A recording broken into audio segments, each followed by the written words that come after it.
भजन संहिता 63 वर्ष नंबर 3।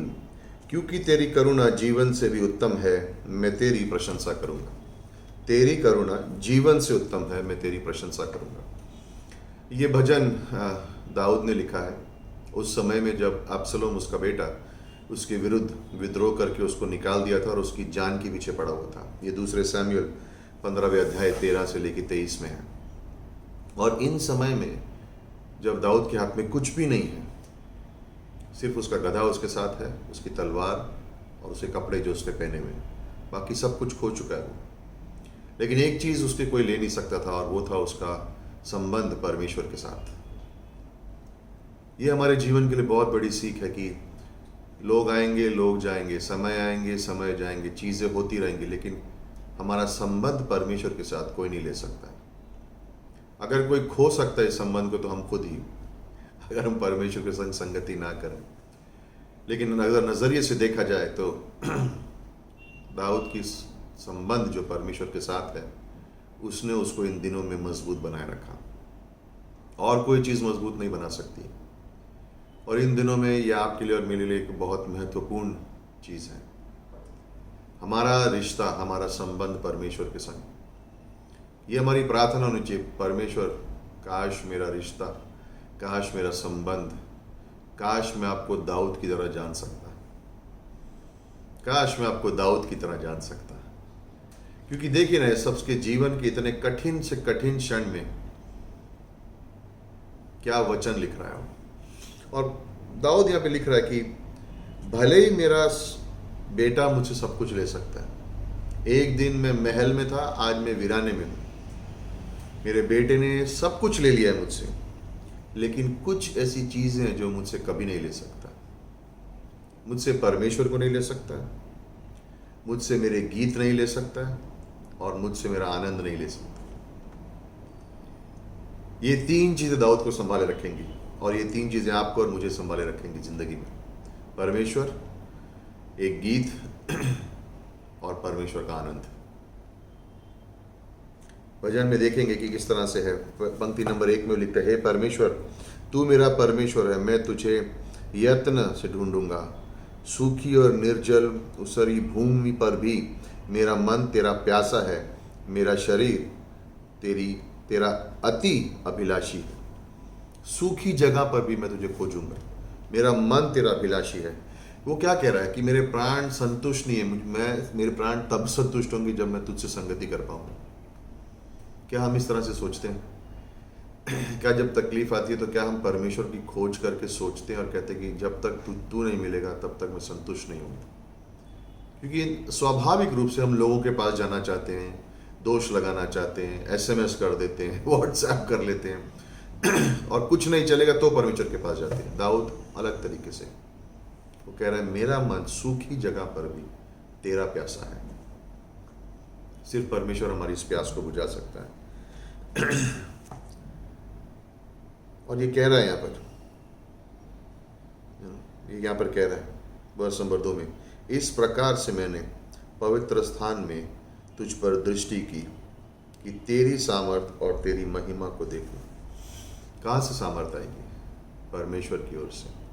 दाऊद जानता था कि उसकी व्यक्तिगत सामर्थ कुछ काम का नहीं, थक जाएगा, निराश हो जाएगा, लेकिन परमेश्वर का सामर्थ उसे ताकत देगा, उसे मजबूत करेगा, आगे बढ़ने के लिए ले जाएगा। प्यासा है वो, परमेश्वर की आराधना कर रहा है, खुश है, संतुष्ट है। हम सब की इच्छा है परमेश्वर को प्रसन्न करने की, लेकिन कई बार हम अपने आप को भी और परमेश्वर को धोखा देते हैं, क्योंकि हमारे शब्दों से हम उसकी प्रशंसा करते हैं, लेकिन दिल हमारा उससे बहुत दूर है। और ये काश हमारे व्यक्तिगत जीवन में कभी नहीं होना चाहिए। कभी भी आराधना के लिए, कभी भी संगति के लिए ढोंग नहीं करना है। परमेश्वर से सामर्थ्य मांगो, वो तुम्हें सामर्थ्य देगा। कुछ भी हो जीवन में, मैं परमेश्वर की खोज करूंगा। और यहाँ पे लिख रहा है वर्ष नंबर 3 जैसे हमने पढ़ा, और चौथे में लिखा है, देखो, इसी प्रकार से मेरा जीवन भर तुझे ध्यान करता रहूंगा। इसी प्रकार मैं जीवन भर तुझे कहता रहूंगा धन्य कहता रहूँगा और तेरा नाम लेकर अपने हाथ उठाऊंगा। धन्य कहता रहूँगा और अपना तेरा नाम लेकर और ऊपर उठाऊंगा। लेकिन दाऊद देख, परमेश्वर ने तेरे संग क्या किया। देख, तेरे बेटे ने तुझ पर हमला कर दिया। देख, तुझे महल से निकाल दिया। देख, तेरे पास कुछ भी नहीं है। देख, तेरा सब कुछ लुट गया। दाऊद कह रहा है ये परमेश्वर की ओर से नहीं है और अगर उसकी ओर से है भी तो भी मैं उसको धन्यवाद दूंगा और उसके नाम को ऊंचा उठाऊंगा। क्या ये संभव है? क्या हम इस तरह से जी सकते हैं? हाँ, हम जी सकते हैं।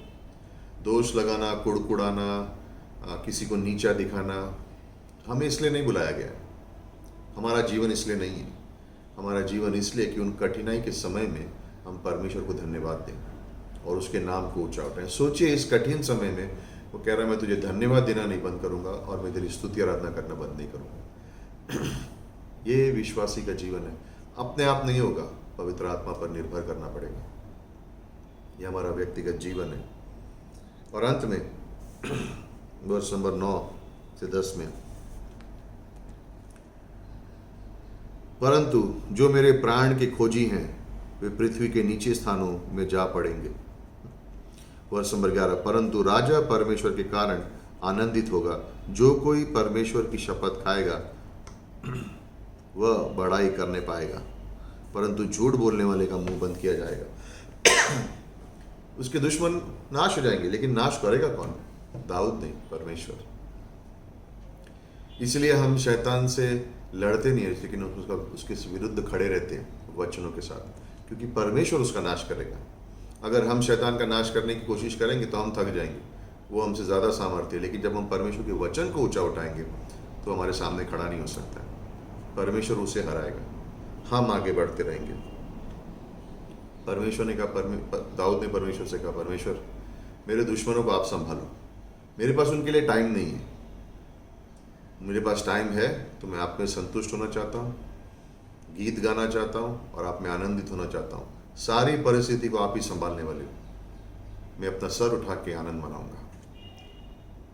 आज कहीं पर भी हो, जो कुछ भी हो रहा है, जैसा भी जीवन चल रहा है, दाऊद की तरह बने, परमेश्वर की ओर देखें, गीत गाएं और उसके आनंद में सदा बना रहें। आमीन।